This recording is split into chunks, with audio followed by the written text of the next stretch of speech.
Sanibona bafowethu. Umthandeni SK. Ngitha ngenze le video ngidlulisa isixoliso ekuthenini lapha na online siyayithola imbiko yokuthi umculo kaMthandeni SK uvaliwe, ureportiwe, noma singazi ukuthi ngoba bekusuke laphi kwenzakaleni, kodwa siyathola ukuthi ureportiwe umculo uvaliwe. Akugcini futhi lapho nama page nje o Facebook no TikTok siyathola ama emails akhomba ukuthi kunabantu noma kunomuntu obusy o reporter into zami zonke ukuthi ayivalwe nje online zonke. Kodwa ngizothanda nje ukuthi ngithi nje dudu kunina ngicela nehlisa amaphaphu ningabathandi bomculo kaMthandeni. Bayaza kade bangisupport ukuthi akuyona into entsha le, kuyenzeka nje into kaMthandeni zihamba kanjalo, mhlawumbe kunama attack akhona, kodwa futhi akaze asenze skive up. Njengamanje umculo ureportiwe, bengunombolo 1, unombolo 1 imina, unombolo 2 imina, unombolo 3 imina. Sengiyoqeda iviki manje ngihleli kunombolo 1. Engicabanga ukuthi lokho kubalekile ukuthi umculo wami ufikile endlebeni zenu na uthokozela. Njengamanje ngima plans eingoma ezintsha eyizayo, asazi nazo ukuthi kuzokwenzakalani, kodwa ngicela ukuthi nje nginikhulule lapho emakhaya, ningaphatheki kakhulu online bafowethu izinto abelungu maqhamuka umuntu report ethi imessage yale ngoma ihlukumeza abantu abasaza ngithi isiZulu. Abantu ba online bavele be block same time. So mase be blockile, uma usuba reportela ukuthi no umculo wami lona u right, uthandwa ngabantu, that's why ama numbers ekhuphuka nani, bese bekhandi benza benza investigation, and investigation asiyazi nathi ukuthi bayenza isikhathi singakanani. So nje buvaliwe nje bafuna uzolinda investigation ukuthi bayenza bayobuyisa umculo, ngoba sikwazi futhi ukuqala phansi ifaka kabusha ingoma. Uma siqala phansi ifaka kabusha ingoma uzokwenza lokho ukuthi iqale phansi nama numbers zibuyele emuva. Ngcono siyeke nje kanje, mawukuthi ke zivale kunomphela kulungile, ivale kunomphela, akuyona into entsha. Into uNkulunkulu angidala ngiyiyo ngeke ishintshe.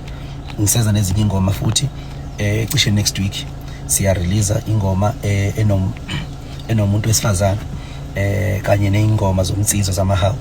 So nje akumile umshiyashiya uyaqhubeka, ngiphathile okuhle kakhulu lokwenzakala bafethu, kunganiphathi kabi, nginganinzi futhi ngidini and ningasola abantu abathize ngoba sinathi isiqiniseko kunama company amakhulu angifunayo sike sawasola mhlambe na ukuthi angakwenza lokho, mhlambe enzele ukungithusa ukuze ngibe nevumelano nawo, kodwa ngeswasukele futhi nawo. So okwamanje sikho sure ukuthi ngempela ngabe ubani noma ubani abenza lento and baholani mase bekwenzile lokho, ngoba angicabanga ukuthi umuntu ophilayo engenza ukuthakatha ofana nalobu ngakusasa bese yekhulekela ukuthi umndeni wakhe nehloko zakhe ayiphile, ekhulekela ukuthi ufisa ukuphumelela. Ngicabanga ukuthi kuyilandela nje amabhadi, ngoba bonke abantu abakhalayo ngomculo wami njengamanje leso sililo leso sidamu lenyembezi phambi kwakhe lo muntu. Ngicela nje singakhali, singaphathi kabi, asilinde nje process uzolunga. Mase kulungile zoqhubeka zibe khona ingoma 24/7 eFront City, amawolisi kanye nomhopolo zenza kahle kakhulu online, kodwa njengamanje zikuphuze zimila. Sazi ukuthi masibuya so bese sikunombolo 1, ngoba leli viki nje lonke bese kunombolo 1 and very sifiso sami ukuthi sihlale kunombolo 1 kuze kushaya uJanuary. So nje bafowethu ngiziyeza ezinye ingoma, angeke siye kunilethela into enhle. Mayifika ngicela ukuthi niyilalele kakhulu mayifika, ukuze kuzokwazi ukuthi noma kuthiwa ziyavalwa kuthiwa kune process investigation futhi nikuba ukuthi senuzile umculo na uthokozela. Bafowethu ayikho into singayenza nathi, akuzona into zethu, into za online futhi asikwazi ukuyicontrola ngayo yonke indlela into zabelungu. So bakhona bacula bakhiphile omzukulu benza kahle online, noma afika izolo benza kahle online. Uma ukuthi mhlawumbe amakhampani alwa noma abantu abathize balwa nomaskandi, kufanele ngabe phela zivaliwe ingoma zomzukulu noma afika izolo. Why kuba umthandeni kuphela? Why njalo umthandeni uma kufanele kuphume ingoma kaMthandeni ziya report kwenzeka izinto eziningi nani? So ukhomba lento ukuthi usathanda ile nto leyo into eqondane nami, yabo, kodwa engathanda ukuthi niyithathe personal. Ngicela nje ukuthi nibeke phansi umoya, ngiyindoda mina strong kakhulu, ngicela ukuthi nifane nami esimene sifana naleso. Ingoma zomzukulu zenza kahle, ezomafika izolo zenza kahle, abavaliyo bakhona, yabo. So sho nje bekuyinto eqondene nami, kodwa futhi ke ngiyayemukela kunankinga. uNkulunkulu into angidale ngiyiyo ngiyoba yiyo, ngisho ngingafa namhlanje la ngiyongcwatshwa khona kuyomila isihlahla esikhulu. Into nje ngidale ngiyiyo ngeke izishintshe. zivaliwe ayivalwanga zisazovalwa kuyayifanela nje bafowethu uyabona. So ngicela bafowethu ukuthi niduduzeke ningapheniki kakhulu, lindani nje process until kuze kulunge.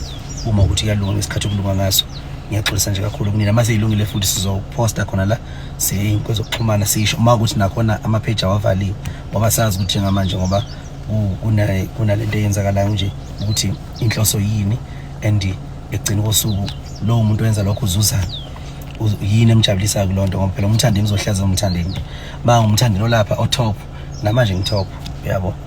So nje lokho bazoyilinda abantu ingoma ibuye iphinde beqhubeke beyidlala nalezi ezintsha futhi eyizayo kuzoba njalo yabo. Ngizohlala nje kunombolo 1 kuze kushaya uJanuary. So mayibuya lezi ingoma vele ngoba zivaliwe obvious izobuya mhlambe ngingasekho unombolo 1 or mhlambe noma senginumber 2 angazi, kodwa inhloso yami ukuthi ngihlale ngunombolo 1 ingakho ngizoyidedela nalezi ezinye beyiblock futhi nazo akunankinga. Sharp, siyabonga.